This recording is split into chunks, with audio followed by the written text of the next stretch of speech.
पांडवों तथा धृतराष्ट्र पुत्रों की बाल क्रीड़ा, दुर्योधन का भीमसेन को विष खिलाना तथा गंगा में ढकेलना और भीम का नागलोक में पहुंचकर 8 कुंडों के दिव्य रस का पान करना। वैशंपायन जी कहते हैं, राजन, तदनंतर कुंती, राजा धृतराष्ट्र तथा बंधुओं सहित भीष्म जी ने पांडु के लिए उस समय अमृत स्वरूप स्वधाममय श्राद्ध दान किया। उन्होंने समस्त कौरवों तथा सहस्त्रों मुख्य ब्राह्मणों को भोजन कराकर उन्हें रत्नों के ढेर तथा उत्तम उत्तम गांव दिए। मरड़ा शौच से निवृत्त होकर भरतवंश शिरोमणि पांडवों ने जब शुद्धि का स्नान कर लिया, तब उन्हें साथ लेकर सबने हस्तिनापुर नगर में प्रवेश किया। नगर और जनपद के सभी लोग मानो कोई अपना ही भाई बंधु मर गया हो, इस प्रकार उन भरत कुल तिलक पांडु के लिए निरंतर शोक मग्न हो गए।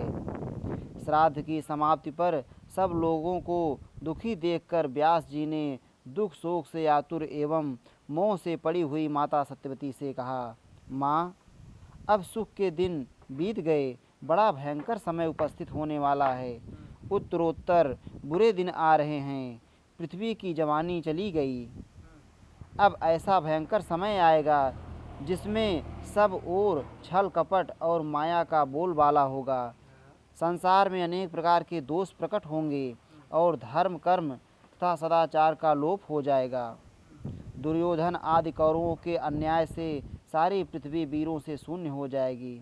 अतः तुम योग का आश्रय लेकर यहाँ से चली जाओ और अपनी माता सत्यवती से और योग परायण हो तपोवन में निवास करो। तुम अपनी आँखों से इस कुल का भयंकर संहार ना देखो। तब व्यास जी से तथास्तु कहकर सत्यवती अंदर गई और अपनी पुत्र वधू से बोली, अंबिके, तुम्हारे पौत्र के अन्याय से भरतवंशी वीर तथा इस नगर के लोग सगे संबंधियों सहित नष्ट हो जाएंगे, ऐसी बात मैंने सुनी है। अतः तुम्हारी राय हो तो पुत्र शोक से पीड़ित इस दुखनी अम्बालिका को साथ ले मैं वन में चली जाऊं, तुम्हारा कल्याण हो। अंबिका भी तथास्तु कहकर साथ जाने को तैयार हो गई। जन्मेजय फिर उत्तम व्रत का पालन करने वाले सत्यवती भीष्म जी से पूछकर अपनी दोनों पतोहुओं को साथ ले वन को चली गई। भरतवंश शिरोमणि महाराज जन्मेजय जब वे देवियां वन में अत्यंत घोर तपस्या करके शरीर त्याग कर अभीष्ट गति को प्राप्त हो गईं। वैशंपायन जी कहते हैं, राजन, उस समय पांडवों के वेदोक्त समावर्तन आदि संस्कार हुए। वे पिता के घर में नाना प्रकार के भोग भोगते हुए पलने और पुष्ट होने लगे। धृतराष्ट्र के पुत्रों के साथ सुखपूर्वक खेलते हुए वे सदा प्रसन्न रहते थे। सब प्रकार की बाल क्रीड़ाओं में अपने तेज से वे बढ़ चढ़कर सिद्ध होते थे। दौड़ने में, दूर रखी हुई किसी प्रत्यक्ष वस्तु को सबसे पहले पहुंचकर उठा लेने में, खान पान में तथा धूल उछालने के खेल में भीमसेन धृतराष्ट्र के सभी पुत्रों का मान मर्दन कर डालते थे।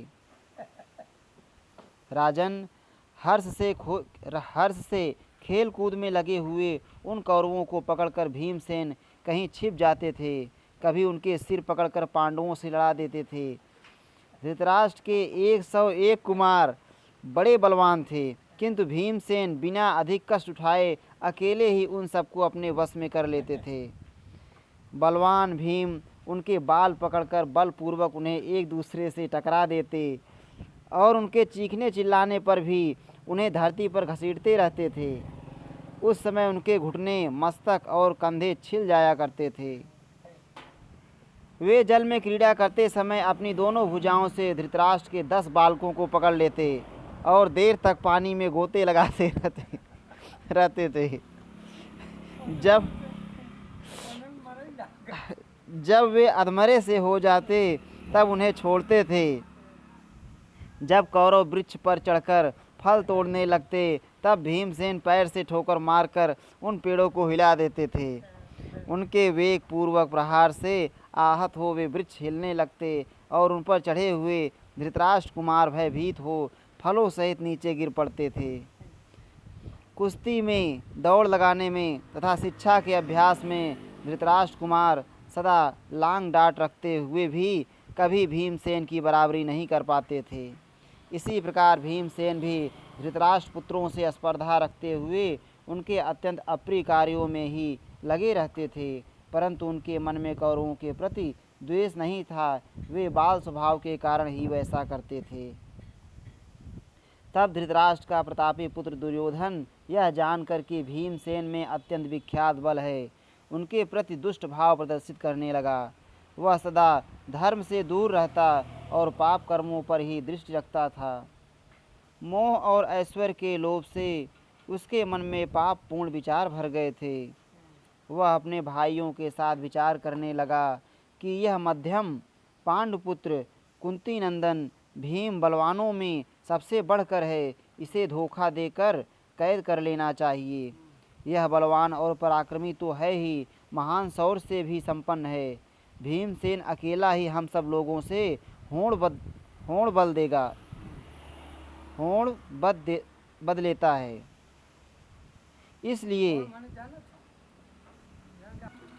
इसलिए नगरों उद्यान में जब वह सो जाए तब उसे उठाकर हम लोग गंगा जी में फेंक दें।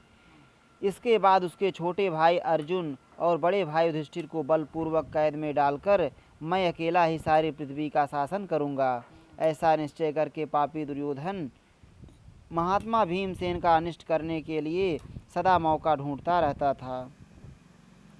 जन्मेजय, तदनंतर दुर्योधन ने गंगा तट पर जल विहार के लिए ऊनी और सूती कपड़ों के विचित्र एवं विशाल गृह तैयार कराए। वे गृह सब प्रकार के भीष्ट सामग्रियों से भरे पूरे थे। उनके ऊपर ऊंची ऊंची पताकाएं फहरा रही थी। उनमें उसने अलग अलग अनेक प्रकार के बहुत से कमरे बनवाए थे। भारत गंगा तटवर्ती प्रमाणकोटि तीर्थ में किसी स्थान पर जाकर दुर्योधन ने यह सारा आयोजन करवाया था। उसने उस स्थान का नाम रखा था उदक क्रीडन।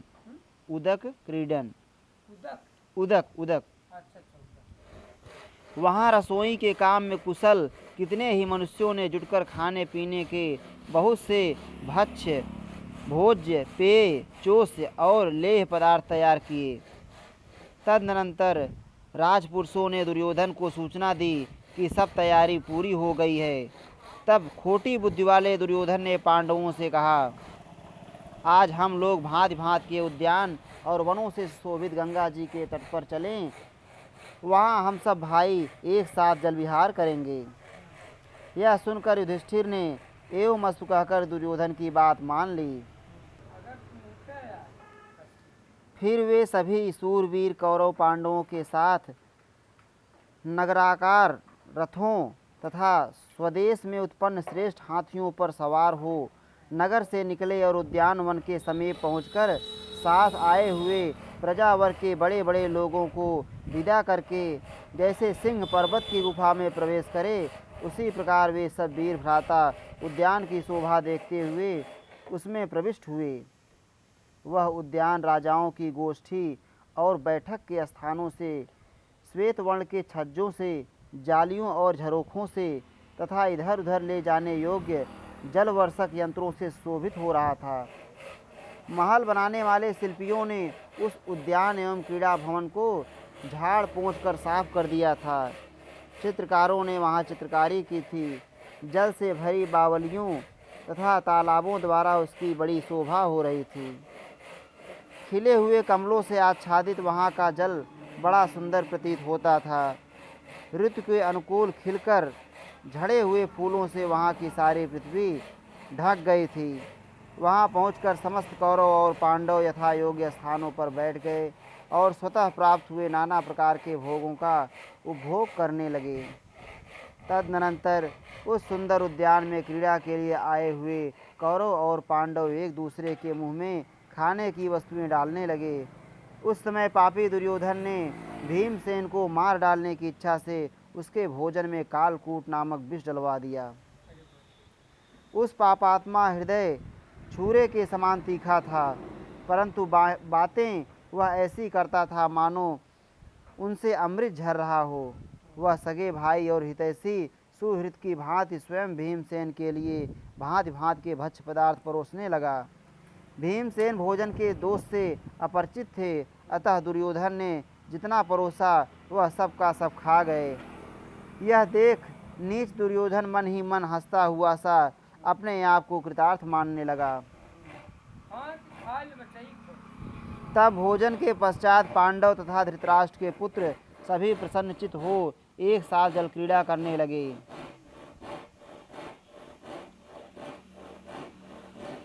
जल क्रीड़ा समाप्त होने पर दिन के अंत में विहार से थके हुए वे समस्त कुरुश्रेष्ठ वीर शुद्ध वस्त्र धारण कर सुंदर आभूषणों से विभूषित हो उन क्रीड़ा भवनों में ही रात बिताने का विचार करने लगे। बलवान भीमसेन उस समय अधिक परिश्रम करने के कारण बहुत थक गए थे।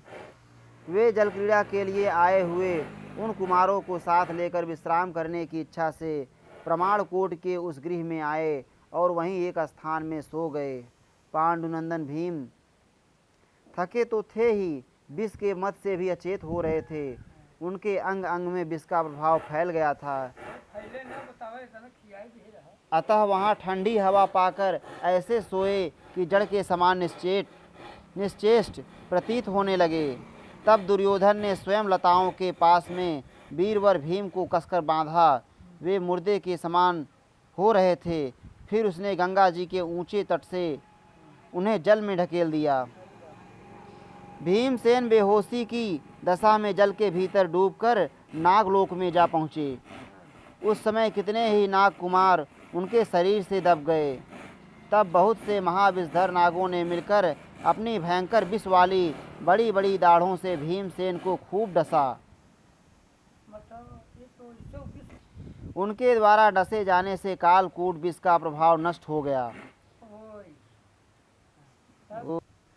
सर्पों के जंगम विष ने खाए हुए स्थावर विष को हर लिया।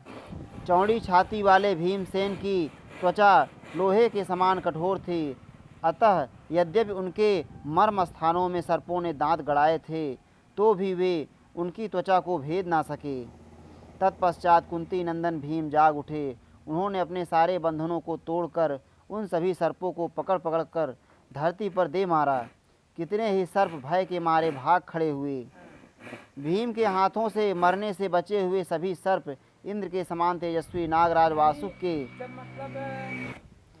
भीम के हाथों से मरने से बचे हुए सभी सर्प इंद्र के समान तेजस्वी नागराज वासुक के समीप गए और इस प्रकार बोले, नागेंद्र, एक मनुष्य है जिसे बांधकर जल में डाल दिया गया है। वीरवर, जैसा कि हमारा विश्वास है उसने विष पी लिया होगा। वह हम लोगों के पास बेहोशी की हालत में आया था, किंतु हमारे डसने पर जाग उठा और होश में आ गया। होश में आने पर तो वह महाबाहु अपने सारे बंधनों को शीघ्र तोड़कर हमें पछाड़ने लगा है। आप चलकर उसे पहचानें। तब वासुक ने उन नागों के साथ आकर भयंकर पराक्रमी महाबाहु भीमसेन को देखा। उसी समय नागराज आर्यक ने भी उन्हें देखा, जो पृथा के पिता सूरसेन के नाना थे। उन्होंने अपने दौहित्र के दौहित्र को कसकर छाती से लगा लिया। महायशस्वी नागराज वासुक भी भीमसेन पर बहुत प्रसन्न हुए और बोले, इनका कौन सा प्रिय कार्य किया जाए, इन्हें धन सोना और रत्नों की राशि भेंट की जाए।